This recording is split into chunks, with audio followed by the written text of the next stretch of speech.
move to kind of a tough topic, but really an important one. Writing a sympathy card, it can be challenging, yet so uplifting for those who are grieving. Your gesture of compassion and support can help alleviate some of the sorrow of those dealing with the loss of a loved one and provide great comfort in their time of need. But when you put pen to paper, what do you say? What words are appropriate? How much? How little? When? So many questions. This is really something that I think a lot of us struggle with, which is why we are so thankful to have our etiquette expert with us today. You know, of course, Nancy with Polish. She has some advice for writing those heartfelt sympathy cards. So where do you even start with this, Nancy? Oh, well, thank you, Paige. And you're right. It is a very tough time for those who are grieving. The main thing that we want to keep in mind is just making it personal, right? Be authentic, show that true sincerity, but make it personal. You know, I was so sorry to learn about your mother's passing. She made me feel like the most important person in the world whenever I was around her. She was so gracious and always so kind, and boy, could she play bridge. So when you say something personal, that kind of drums up some really good, happy emotions about passing. Yeah, a personal story or a personality trait that can really make it feel like you truly did have a connection. You want to make that special connection and making it personal, yes. What about something that you should avoid?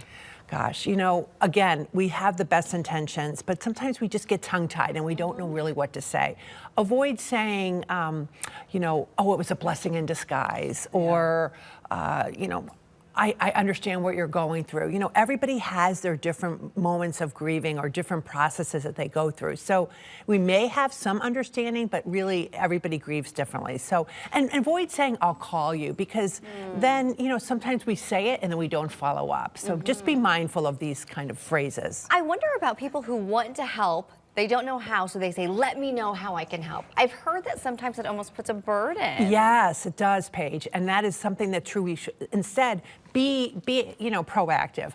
I would like to bring a meal next week. I'll follow up with a time that works best for you. Or let me help with babysitting, you know, so you and your husband could take a walk or enjoy some time just, you know, being alone together, or, you know, running an errand, things that really will help them as they're going through their sorrow. And that's kind of helpful to have that direction of what the person is willing to do, what that might look like, Yes. but you're still in control of when that meal would be helpful. Yes, exactly. And, you know, you could just drop off maybe some baked goods or a plant with a nice little note, and don't even bother them, but then follow up with a text or an email.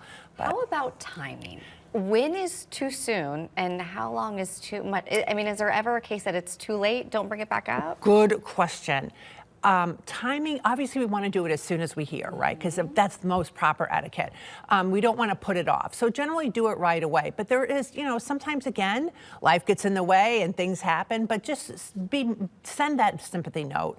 Put something in the mail. That is so meaningful to the recipient. They really will, maybe not at the moment, but they'll go back and they'll read it again, and they'll really appreciate that thoughtfulness. Yeah.